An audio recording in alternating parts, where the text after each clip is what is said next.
Since the tax code at the federal level was simplified in 1986, classic reform, lower the rates by broadening the base, fewer exemptions and loopholes. Since then, it has been recomplicated 15,000 times. That's more than once a day, 7 days a week since 1986.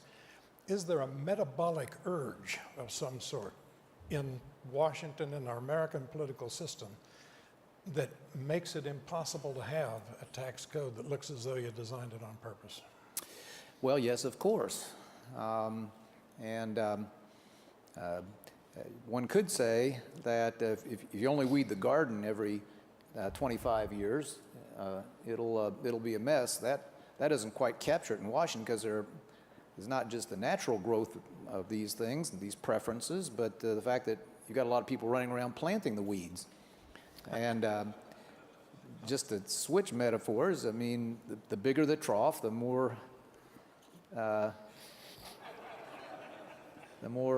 animals you'll attract. And that's, you know, I always am bemused by this, by people ranting and raving about lobbyists in Washington. There's only one way we'll ever have fewer of them or less of this pernicious influence, and that's if there's less to argue about, or less boodle to be gained. And we all know the tax code is the source of a lot of that. You know, a couple things. I want to sell optimism here, and I'll give you, I've got plenty of reasons, but I'll give you one, and I imagine it's threaded its way through this conversation already. I mean, this thing you just talked about, the tax preferences, tax expenditures, some folks say, is a huge opportunity to do a couple useful things. One is collect revenue without hurting growth. Dr. Feldstein and others keep pointing out that this is just spending by another name. Most of it certainly qualifies as that. And it could enable what I think we really need as much as any other single part of this puzzle, and that is a pro-growth tax code through lower, flatter rates, exactly what you were talking about. Economists from left to right agree that this is the right general direction to head, and I think it's obvious to everyone in this room. If you let George and I this afternoon have the czar's pen to restructure the entitlement programs and perform surgery on the federal government, it still wouldn't suffice. We're going to have a long boom in this country. It's the sine qua non of getting this thing done. We're going to have to do all those things simultaneously, but this might be a good place to start, because I think there's a chance of getting some agreement. So I gather you're not going to use the $7,500 tax credit to buy a Chevy Volt? As a matter of principle, no. For two reasons. Which are? Well, the tax credit, and I prefer to purchase from private enterprise.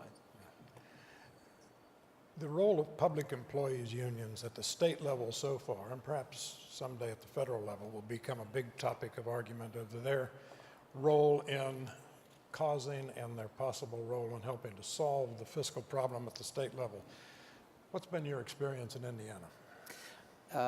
After a lot of reflection on the second day in office, I did discontinue collective bargaining. It had never been statutorily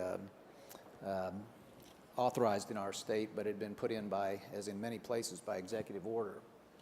And what I think is important to say about this is that it was more important in our case for the indirect benefits on spending and our fiscal situation than for anything direct. In fact, just as in the federal government, interestingly, the public employee unions had never really been able to bargain for wages or benefits in Indiana. And it wasn't particularly the source of the bankruptcy that we were wrestling with. Our employees were not extravagantly paid, and the benefits were not too far out of line. But the indirect costs, the rigidity it put in the system, the inability to do the most basic things, and we've done 1,000 basic things over the last 6 years, that was really paralyzing. And so the ability to restructure departments, to combine them, to break them up, to consolidate services, to outsource things that the private sector could do better for us and less expensively. Now, none of these things would have been possible. And finally, I just always want to stress that,